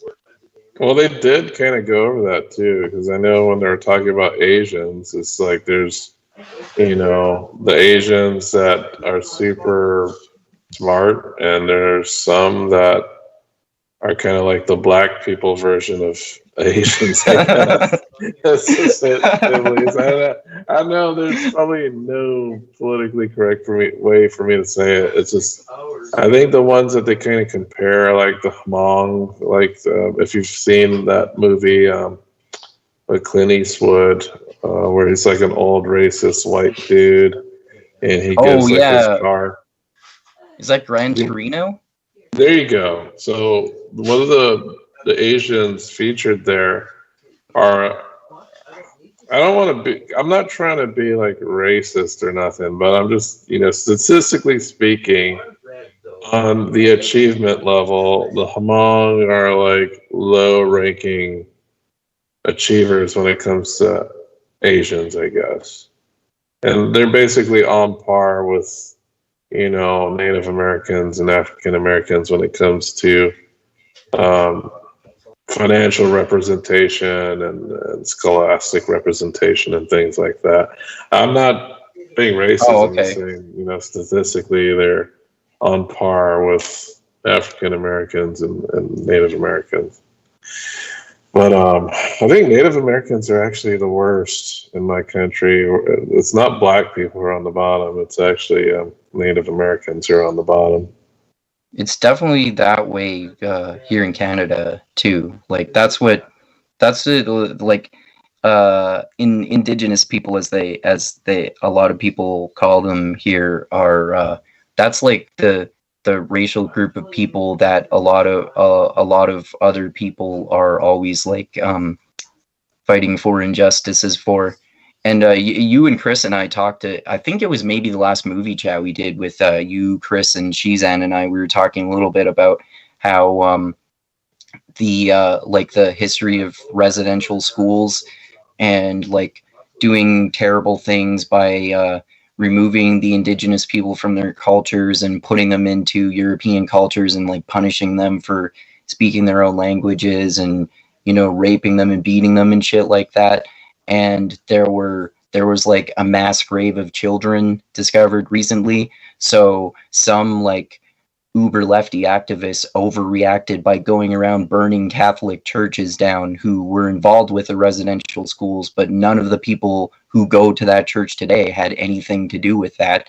And presumably at least a lot of them, if not probably most of them, don't have problems with Native or Indigenous people. Right. I don't know, just people that get upset and they get mad and, emotions flare up and they become uncontrollable. That's why you get things like riots and terrorism, because emotions get flared up and people act in irrational ways. Yep. But yeah, man. Okay, I guess we got off of That was a long discussion tangent. there. We'll talk about that a lot more when you and Peter Salmon and I talk, of course. And Right. yeah. But Yeah, I guess I'll start talking about my digs. I finished. I reread Things Fall Apart. Oh, cool. And I guess I didn't remember when I first read the book, but man, is Okonkwo an asshole. Like the main character. Oh, yeah. Well, yeah, that's for sure. That's one of the ways that that I thought the author interestingly represented the profound cultural differences. But I think you were. Do I remember correctly before that when we were first talking about it, I read it I think I read it relatively recently. I don't remember exactly when, but were you saying that character was still an asshole in spite of the cultural differences, in comparison to the other people in that culture too? I don't remember. Well, I had remembered so little of the book. The only things that stuck with me were the cultural. It wasn't the characters that stuck with me. It was more like the unique cultural perspective that stuck with me. Yeah, that's what I liked the most, too. Because I remember, the evil forest and how twins are evil and how they did, these, spiritual ceremonies to cleanse, those, I guess, there's this woman that kept having these children that died. And then they had a shaman come and they did this ritual and stuff. I remember those unique and interesting rituals and cultural things that happen, but I didn't remember too much about the characters themselves. So when I reread it, I was like, man, this Okonkwo guy is really a piece of work. Yeah, for sure.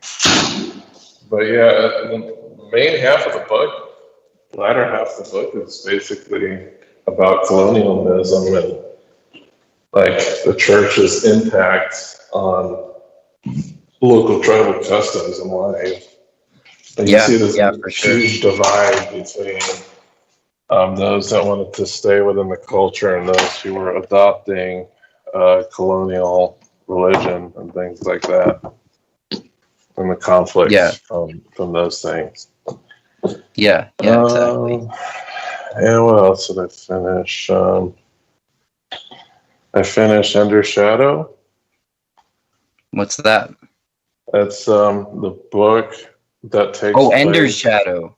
I thought you said Under Shadow. You said Ender's Shadow? Yeah, Ender's Shadow. Oh, okay. So it's a book that takes place simultaneously during the first Ender's Game book, but it's focused on another character named Bean, who is a pretty interesting character. Yeah, I know, right? He's super small. He was genetically altered. We find out that he has a limited lifespan. He's super smart, but he's not that good at leadership or with basic. He always seems, except for Nikolai, which we end up finding out that it's his brother. It seems like he treats everybody as a chess piece on a board. Oh, I must have lost my headset there. Oh, I forgot that I was muted there for a sec too. Yeah, he's the stereotypical kind of really small guy who's also super intelligent. Yeah, and also lacking in emotion too. Yeah, we see that especially like when we first see him, but like tell. Well, he was raised pretty like in the streets. He was basically a toddler, and he escaped from this breeding farm when he was like 9 months old, and he hid inside of a toilet. It's Right. pretty crazy story. The character Yeah. is pretty crazy. And then we deal with like the other psychopath named Ashiel. And we see Bonzo from a different perspective. Seeing Ender from a different perspective was interesting because he's also eventually does become enthralled by Ender's ability to lead. Instead of being a secret rival of Ender, he eventually wants to be. Because I think one of the things we see is that he was originally, it was either going to be he or Ender, and he was kind of like the backup plan if Ender didn't pan out. Yeah, it's interesting because it's kind of like the reason, some of the reasons that Bean did not take the place of Ender reminded me of why Ender's older brother Peter didn't get the spot either, because he was also super intelligent, and he's more super intelligent than Ender in a similar way. But then also similarly to Peter, he's so intelligent, but he also is like a sociopath, and he doesn't have much emotional intelligence, and you need a little bit of that at least to be a good leader. Right, because I know, like, Ender's supposed to be the perfect mix. So we have basically the ruthlessness of Peter and then the empathy of Valentine, and then he's kind of like the halfway point between the two. Yeah. Which he's basically the perfect mix of empathy and ruthlessness. Yeah. But yeah, I thought it was a pretty good book. I think I'm going to get into that second one when I get the chance. Yeah, this series, kind of similar to the original Ender series. This one gets so much more interesting places, and like gets progressively into harder sci-fi concepts as the books progress, I would say. And I would say the last one in the series is my favorite one. It's so interesting. There's so many awesome things that happen. Yeah, Orson Scott Card is definitely an interesting writer. I can't wait till we do Treason, which is like one of the first books he's done. It's such a wacky book.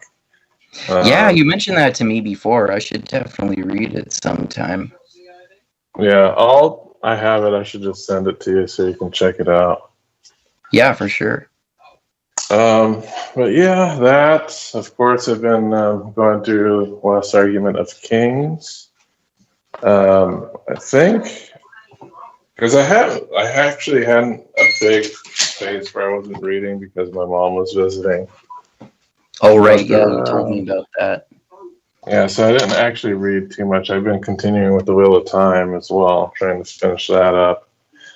Which one are we on now? Path of Daggers still? Yeah, we're on Path of Daggers. We're on the last leg of it. Right. And Okay. I just got to finish reading it. But some of the interesting things that I listened to that aren't books. Did you ever check out that Rogan episode where he had that chick from North Korea? Oh, yeah, I listened to it. It was fucking phenomenally depressing. Wasn't that insane? Yeah, like it's I was it's some parts of it sound like fucking worse than the Holocaust almost. Yeah, and this girl's been through a journey. She like explains that she was like raped for a year. It's like, wow, this freaking sucks, man. Yeah. And I'm like, wow, is this person resilient? Because she's out there doing her thing, and she doesn't seem to be playing up any type of victim mentality. Which is interesting to see. And not everybody can do that. You know, you just have to have mental fortitude. It's not like mental fortitude is something that you can just get. Yeah, You for know, sure. some people are just blessed to have it. And it takes practice too. Right. And you may not have the resources to know how to, how to attain that. So, Yeah. I was like astounded by her story, and it's like, man, this is basically like a Hollywood movie, you know. But problem is she's shunned by Hollywood, is from what I understand. Why? Well, it seems like she had a problem with wokesters. Oh, So okay. now only like right-wing people want to talk to her. Right. And Okay. so it's like almost like that avenue is closed off. And I was like, wow, she speaks really well for not like she was young. She wasn't that old. Yeah. So Yeah. And she like fucking fits the victimhood status cookie cutter box to the fucking letter. She's just like doesn't follow the right ideology. Yeah, exactly. Like she's a rape victim. She's watched these really extremely horrendous things. So like eating bugs and looking for bugs is like a normal part of her life. Yeah. It's just horrible. I was like, wow, she must be really grateful to have the life that she has now. Yeah, man. She also explained that a lot of the people she knew are probably dead because that's what they do, is they kill everybody you know. Yeah, man.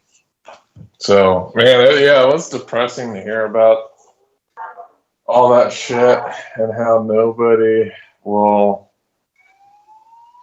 I think Rogan was trying to explain there's the dissident, where nobody will touch it because of the economic ties with China. And she was explaining how the economic ties with China kind of inhibit the United States from really criticizing some of the worst of human abuses that occur in China. Yeah, and that's not a thing that sounds like a right-wing thing to some people too, right? I don't even consider it a right-wing thing. Like, no, I'm not saying I do either. I'm not saying I do either. I'm saying some people see it that way according to their ideology. Yeah, I don't know. I see it as being sycophantic for the sake of an economic gain, which should be against left-wing ideology from top to bottom. Yeah, it should. Don't get how it wouldn't. So, I don't know. But yeah, that was depressing. I was like, wow, I was just kind of hooked into that one. But so I haven't really did much. I had been super busy for like a week and had no sleep. But yeah, I didn't get through too much. I just had a bit of a slow dribble. I think I'll pick stuff back up again. I think I just got from Audible a short story collection. So, you know, the short stories always boost your Goodreads numbers because yeah, for sure. you can select each short story as a book. Yep. That's how I caught up because I was behind, man. I was behind like $15. So I think what put me up to current was the Asimov short stories. Oh, yeah. Robot Dreams, because there's a bunch of them in there and they're all on Goodreads. Yep. So that boosted me back up to normal. And I can't wait. When are we going to talk about that? Well, Parker said last week that he promised we would talk about it this week. So we're definitely going to talk about it tomorrow. If it doesn't happen this time, I think I'll ask Chris and we'll either with the three of us or or with just you and I, if it's cool, we can do that conspiracy theory chat about 9/11 truth. Okay. Yeah, so I think I probably have to re-listen to those. They're super short, but I know it's what Ultravac or whatever is one of them, and Multivac. Yeah, Multivac. the stories are that's the supercomputer in the story. The stories are the last question and the last answer. Okay. Yeah, half an hour each in audio form, I think. Yeah, I'll probably have to revisit them tonight or tomorrow sometime. It's been a while, but yeah, Asimov is fun little stories. I love them. Yeah, it's so some of them are cool. really weird, but yeah, there's like some super entertaining ones. Yeah, for sure. Because I think some of those stories, at least one of them, is also an iRobot, if I'm not mistaken. Yeah, I thought so. Like the one where the robot goes missing and they have to try to that one I believe is in the iRobot compilation also.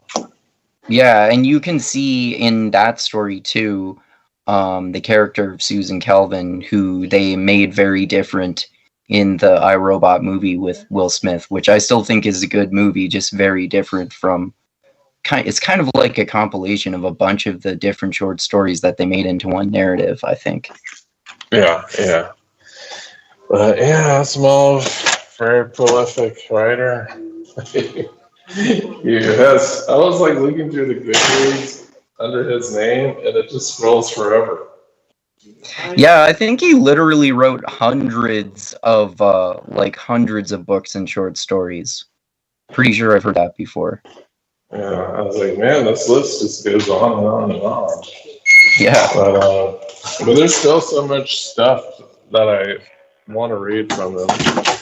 Yeah, one of the I think I might have talked about this before, but one of the series I definitely want to do book chats on with you and Parker sometime is the Foundation series. And oh yeah, you've read those. Yeah, we talked about that before. Yeah, that's my favorite Asimov series. And I don't think you've read the iRobot series, right?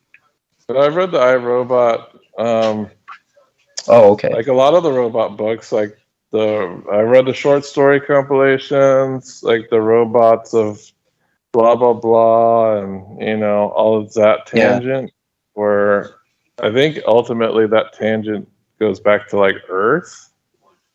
Yeah. And yeah, I've read all of the one in the robots. I think I might be missing maybe one, but most of them are like character stories, though. Mm-hmm. Like I know there's a whole trilogy that revolves around like this detective, and a lot of those stories have elements that happen in the later Foundation books. Like they draw from each other. Yeah, I like it. That's cool how they connect those different points in the Cosmere universe. Yeah, it's like the Cosmere universe. Yeah, Isaac Asimov's universe is the original Cosmere. I wonder if there was anyone before him. There probably was. Like maybe if you're talking about like fairy tales and stuff like that. But yeah, that could be the case. Maybe he's the one that like took it seriously and like had like a really well thought out world, Yeah, for sure. But yeah, man. So I guess we're gonna go ahead and start our plugs here. You can go ahead and plug away. Yeah, like I was saying, you guys can, if you want to, check out tomorrow that chat that we're probably going to be doing with Parker about the Isaac Asimov short stories, The Last Question and The Last Answer, about a supercomputer that gets built by humans and endlessly evolves and creates newer and improved versions of itself, so it can answer the question for humans, can entropy be reversed so that the universe can be eventually saved from ultimate destruction due to heat death. And then the second one also has Multivac and it's hard to say anything without getting into spoilers, without saying it doesn't hold me back, and it also has to do with someone going to the afterlife. Yeah. And yeah, check out. And if we don't talk about that, like I said, we'll talk about the 9/11 truth conspiracy theories with either just you and I, or you, I, and Chris as well. And yeah, people can check out my blog too if they want to, which is mindgasms.bplifetime.com, where I talk about philosophy, politics, culture, history, and stuff like that on there mostly. And then you can find me on the social medias, Andrew Mindgasms or Andrew Meitzer on Twitter and Instagram, and it's Andrew Meitzer on Instagram. Meintzer is last name. And yeah, that's all my stuff. And check out Mindgasms tomorrow when Dusty and I are going to talk again. All right, so I got a bit of an assignment. So here's what could happen. Next time we meet, we're either going to do the first 4 episodes of Castlevania Season 3, or if you could pull it off, we can start talking about the next book in the Sword of Truth, which I also had finished, which I really didn't say anything about. Oh, okay. I didn't want to really talk about that because we're going to talk about it eventually. Okay. I can. I'll probably listen to that this week either way, and then we can decide. We can decide about what to talk about. Pretty interesting. I was like, oh, I didn't think it was worse than the first book. I actually thought that it was better put together than the first book. But yeah, we'll talk about that once you finish the book. Okay. It really does remind me of other series, though. Oh, okay. I'm not gonna say which, but there's definitely a heavy, what I think, Wheel of Time influence in the second book. It seems like. Okay. But yeah, we'll see there. But yeah, Okay. Join us next week. It's either going to be Castlevania or it's going to be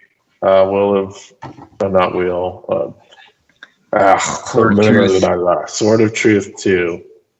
And I'm trying to get through the Wheel of Time, man. I just hadn't had any time to read the last couple weeks or so because I've been super ultimately busy. I just finished my car, and then I had my mom visit, which took up a lot of free time. So I should be getting back in the swing of things when it comes to reading the Wheel of Time and getting that taken care of for future Wheel of Time streams. Cool. Maybe we can talk about or finish talking about Path of Daggers either the week after next week or in like 3 weeks after we talk about Sword of Truth Book 2 and the first half of Season 3 of Castlevania. Yeah, I'm thinking at least 3 weeks because I'm only about 73% through the book. Okay. How long is this one again? Is this like an 800-page one again? It's small. There's only 29 chapters, and I'm on chapter 25. Okay. So it's one of the smaller Wheel of Time books. I think it's actually one of the shortest. It's been taking me forever to get through it, just simply because, like I said, I had been working on my car for like 5 weeks nonstop. Yeah. When I say working on a car, I was spending like 6 to 8 hours in the garage every day. I've seen some of your progress on Instagram. Yeah, I find I'm done. I'm done with all the heavy lifting. I got little tiny things I could do here and there, but I don't have any major stuff to do that requires hours and hours and hours of work. That'll come next summer. Next summer I'll probably do some other stuff, but I can only do it in the summer. But yeah, I'm getting back in the swing of things, starting to pick up my e-reader, and because I went camping on Thursday, and I was reading Wheel of Time in a tent at Cool. like 2 in the morning. Just reading my e-reader in the middle of the woods inside of a tent, getting bitten up by a massive amount of mosquitoes. Like my legs are completely destroyed right now. Like they're so bad. I woke up this morning and I went straight to Walmart. I bought like 3 different like bug bite sprays. I bought like this medicine, like oral medicine to take. Man, Wow. I got Why didn't you destroyed by mosquitoes. Why didn't you just wear bug spray? You know what? I just kind of forgot. Oh, Like, okay. because we were like rushing it because we didn't get to the campsite till like 8. And it was already dark, and I'm starting to set up the tent. So we're kind of like rushing everything. We didn't even get to bed till like midnight. Oh yeah, that's happened to me before when I've gone camping, getting to the campsite really late and having to end up setting stuff up in the dark. Yeah, so the reason why I was late is because it was super fucking hot that day. And we didn't want to go like in the middle of 98-degree weather to set the tent up and do all that. So we waited till the sun went down. So that kind of threw a little bit of a wrench in our plans. Because when I planned this like a month in advance, I didn't know the weather was going to be ridiculously hot that day. Right. So we started late in order to, not be out in the ridiculous heat, but that kind of set our time back. And we were rushing it, like we forgot things, and we had to break camp and be completely packed up by 10 a.m. But we said, okay, we're gonna do this again, except we're gonna do it like in the late fall where the temperature is like tolerable. And then we're going to go out into like the boony wilderness because we didn't go far out. We didn't even really go outside of the city. Like the campsite that I went to is only 10 miles from my house. And it's kind of like it's like a campsite in the middle of a city. So you're still in the city in this large campground. So you don't get the benefit of, looking at the night sky and seeing the stars because you're surrounded. Like you don't see, like you're out there, it'll be dark as fuck because there's no lights out there. But since you're still within the city limits, you don't get that nice clear sky. You still get bugs and wildlife and all that shit. But you don't get the super clear, nice starry sky. So that's what we want to do. Next camping trip is just go out in the middle of the wilderness so that we get to experience that part of camping. Yeah, that's a great idea. Next time, we're going to pack a day in advance instead of packing the day of. I think that was the biggest Yeah, that's problem. a good idea. So, we were like rushing, packing, and then we forgot so much stuff. Like, we forgot the memory foam mattress. Okay. Is that the only mattress you brought? No, we brought 2 like inflatables, but they weren't really that comfortable. So we're planning on buying some more mattresses and stuff the next time we go. And we only set up 1 tent. We got 2 tents and we only set up 1. But we rushed everything like hell. We forgot like the sticks for the s'mores. We forgot I brought a cast iron pan, but I didn't have a spatula or anything. So we're trying to like use plastic utensils to cook eggs, and they were just like melting into weird shapes while we're trying to get the eggs out of the pan. So a lot of the stuff that we were using was used for the first time. So this is all new camping gear that we had not used before. So we didn't know how to set any of it up. We had a camp stove, like a bunch of different camping gear things that we had no experience setting up. So next time we do all this, we know how to set everything up, and it should be a really smooth and easy experience. That's a good plan. Yeah, and they hadn't been camping before, so it's like, okay. Oh, really? Yeah, that was their first time. My daughter she's only 5, so this was her first camping trip. And my wife has never been camping before. Oh, wow. Yeah. So I guess she just never really had the opportunity. I guess maybe none of her friends were campers. So they enjoyed it. Like we had some cocktails, some hot dogs, and camp food. That was fun. But join us next week, and we'll either talk about Castlevania or the Sword of Truth. Either way, both will be fun, so don't miss it. But thank you, everybody. Join us tomorrow, where we may be talking about Asimov or possibly conspiracy theories. We'll see how it goes. But thank you much, and you have a great day, everybody.